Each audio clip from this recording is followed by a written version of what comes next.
আলহামদুলিল্লাহিল্লাযী ওয়াকাফা ওয়া সালামুন আলা ইবাদিহিল্লাযীনা ইসতাফা আম্মা বা'দ ফাআউযু বিল্লাহি মিনাশ শাইতানির রাজীম বিসমিল্লাহির রহমানির রহিম ইয়াসআলুনাকা আনিল আহিল্লাতি কুল হিয়া মাওয়াকিতু লিন-নাস ওয়া ক্বালা সাইয়্যিদুনা রাসূলুল্লাহি সাল্লাল্লাহু আলাইহি ওয়াসাল্লাম সিয়ামু ইয়াউমি আশুরা আহতাসিবু আলাল্লাহি আন ইউকাফফিরাস সানাতাল্লাতী ক্বাবলাহু।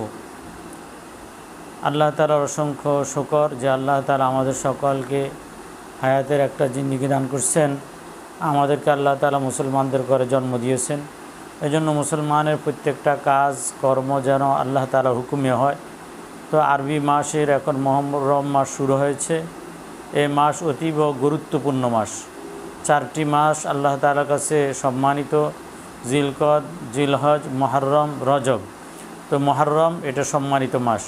এই মাসের ব্যাপারে রাসূলুল্লাহ সাল্লাল্লাহু আলাইহি সাল্লাম বলেন, আফজালুস সিয়ামি বা'দা রমাজান শাহরুল্লাহিল মুহররম। রমজান মধ্যেই সবচাইতে রমজানের পরে সর্বোত্তম রোজা হলো মুহররম মাসের রোজা রাখা। এজন্য মুহররম মাসের যে কোনো দিনে রোজা রাখাই উত্তম।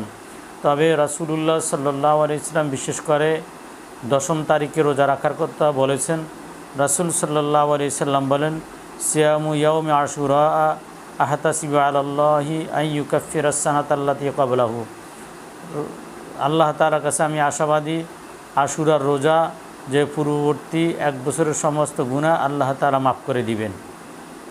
এতে করে কোনো ব্যক্তি যদি 10ম তারিখে রোজা রাখে তাহলে আল্লাহ তাআলা তার সমস্ত গুনাহ আল্লাহ তাআলা মাফ করে দিবেন। তো রাসূল সাল্লাল্লাহু আলাইহি সাল্লাম যখন মদিনাতে আসলেন, আসার পরে শুনতে পাইলেন যে ইহুদিরাও রোজা রাখে। তো রাসূল সাল্লাল্লাহু আলাইহি সাল্লাম জিজ্ঞাসা করলেন, তোমরা কেন 10ম তারিখে রোজা রাখো? তো বলল যে ওরা এই জন্যই 10ম তারিখে রোজা রাখে যে এই দিনে মুসা আলাইহিস সালামকে আল্লাহ তাআলা ফেরাউনের কবল থেকে মুক্তি দিয়েছেন। তো মুসা আলাইহিস সালাম শুকরিয়াতান রোজা রাখেন। তো রাসূল সাল্লাল্লাহু আলাইহি সাল্লাম বলেন, আমি তো আমার ভাই মুসার অনেক নিকটবর্তী। তো তোমরা মুসা আলাইহিস সালাম যেহেতু রোজা রাখে, আমরা ওই দিনের জন্য রোজা রাখি। তবে আমাদেরকে খেয়াল করতে হবে, আমরা ইহুদিদের বিরোধিতা করতে হবে। ওই হিসাবে আমাদেরকে 9ম তারিখে 10ম তারিখে মিলিয়ে রোজা রাখতে হবে, অথবা 10ম তারিখে 11তম তারিখে রোজা রাখতে হবে। অর্থাৎ 10 তারিখের আগে একটি রোজা, নতুবা 10 তারিখের পরে একটি রোজা, মোট 2টি রোজায় রাখতে হবে। তো রাসূলুল্লাহ সাল্লাল্লাহু আলাইহি সাল্লাম বলেন, সুমু আশুরা ওয়া খালিফু ফীহিল ইয়াহুদা ওয়া সুমু ক্বাবলাহু ইয়াওমান ওয়া বা'দাহু ইয়াওমান। অর্থাৎ তোমরা আশুরার রোজা রাখো আর তার মধ্যে ইহুদিদের বিরোধিতা করো, তার পূর্বে একদিন রোজা রাখো বা পরে একদিন রোজা রাখো। তো এই জন্যই আমরা সকলেই যে মুহররমের 10 তারিখ রোজা রাখবো, অর্থাৎ মঙ্গলবারে একটি রোজা রাখবো আর বুধবারে একটি রোজা রাখবো।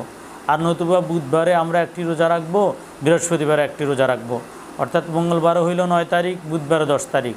তো হয়তো 9 তারিখ 10 তারিখ মিলিয়ে রোজা রাখবো, আর নতুবা বুধবারে 10 তারিখে রোজা রাখবো, আর বৃহস্পতিবারে 11তম তারিখে রোজা রাখবো। এই আমলটা আমরা সকলেই করব। আর কয়েকটা বদ আমল থেকে আমরা বিরত রাখবো। সেটি হলো তাজিয়া মিছিল করা, শোক করা, বা এই দিনকে উপলক্ষ করে যে মানুষদেরকে পানি পান করানো, শরবত পান করানো, হাই হুসাইন করে চিৎকার করা, গায়ের মধ্যে ছুরি মারা, বুকে থাবড়ানো, এগুলো সবগুলোই নাজায়েজ।